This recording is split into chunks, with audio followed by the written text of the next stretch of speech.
Mais quand l'homme blesse, cela n'a aucun sens. Quand tu blesses ton frère, cela n'a pas de sens. Parce que quand Dieu blesse, il finit par guérir. Mais quand c'est l'homme qui te blesse, l'homme n'a pas la capacité de te guérir. Mais Dieu ne fait rien pour te piéger. La parole déclare que quand Dieu créa Adam et Ève, il prit les deux et les enferma, bien aimé, dans le jardin d'Éden, pour que ces deux-là puissent jouir de la bonté de Dieu. Bien aimé, Dieu a tout prévu pour un but. Ils étaient là, ils jouissaient de la grâce de Dieu, de la gloire de Dieu. Dieu descendait chaque soir, bien aimé, pour les voir. Ils étaient heureux, ils étaient dans la joie. Bien aimé, Dieu n'est pas là pour nous piéger. Alléluia. Lui-même, il va dire dans la parole de Dieu que je ne tente personne.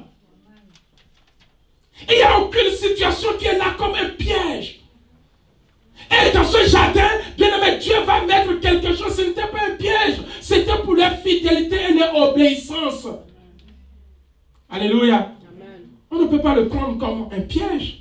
La Bible me dit que lorsque Dieu te met à l'épreuve, bien aimé, Dieu sait ce qu'il fait. L'épreuve de Dieu a un sens. Si nous considérons ces choses comme une épreuve, bien aimé, cela a un sens. Et ce sens, c'est pour nous amener, bien aimé, à la repentance.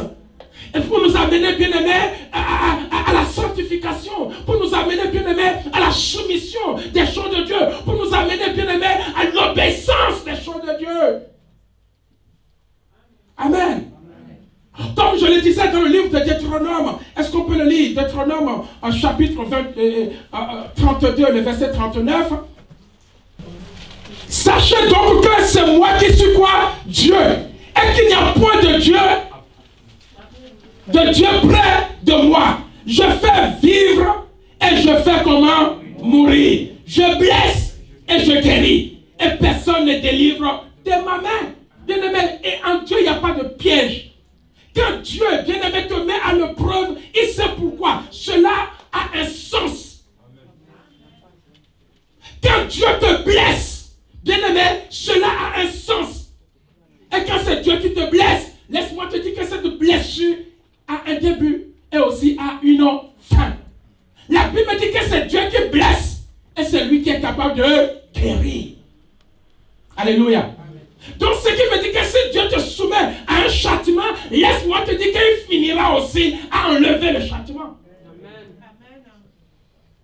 Si Dieu te soumet à une épreuve, bien aimé, il finira par te faire sortir de l'épreuve. Il n'a laissé jamais quelqu'un mourir dans l'épreuve. Il n'a jamais laissé quelqu'un mourir dans l'épreuve. C'est pour cela que dans cette épreuve que nous avons tous traversé, la mort n'a pas eu le dessus. Alléluia. La Bible dit que lorsque Dieu blesse, il guérit. Si c'est à cause de Dieu que tu as été blessé, mon frère, je te dirai que tu seras guéri. Amen. Combien de nous sommes blessés à cause de Dieu? Parce que nous faisons l'œuvre de Dieu, nous sommes critiqués. Il est là pour nous consoler. Nous faisons les choses de Dieu, mais bien aimé, nous avons de la blessure. Il est là pour nous guérir. Si c'est à cause de lui, parce que j'ai fait ci et j'ai eu ça, bien aimé, Dieu est là pour me guérir. Mais quand l'homme blesse, cela n'a aucun sens. Quand tu blesses ton frère, cela n'a pas de sens. Parce que quand Dieu blesse, il finit par guérir. Mais quand c'est l'homme qui te blesse, l'homme n'a pas la capacité de te guérir. Quand tu blesses ton frère, tu ne sais pas comment il va finir dans cette blessure. Et tu ne peux pas l'arrêter. C'est pour cela que je dis toujours que cela n'a pas de sens, ce qui s'est passé à Texas. Que ce policier qui a tué un humain n'a pas de sens. Parce qu'il est incapable de recevoir son âme au ciel. Mais si c'est Dieu qui te tue, c'est pour qu'il attend. Il t'attend là-haut. Il sait que c'est fini pour toi, mais je vais recueillir ton âme. Il a frappé Moïse. Et la Bible me dit que jusqu'à présent, Moïse est dans le sang d'Abraham. Mais celui qui a frappé il sait là où va se finir son âme. Non. Et quand tu fais du mal à ta femme ou à ton mari, tu ne sais pas comment elle va finir. Parce que nous n'avons aucune capacité, aucun pouvoir, bien-aimé, d'adoucir, ni de changer la douleur, ni de faire quoi que ce soit. Nous sommes d'ailleurs loin de consoler la personne que nous avons blessée.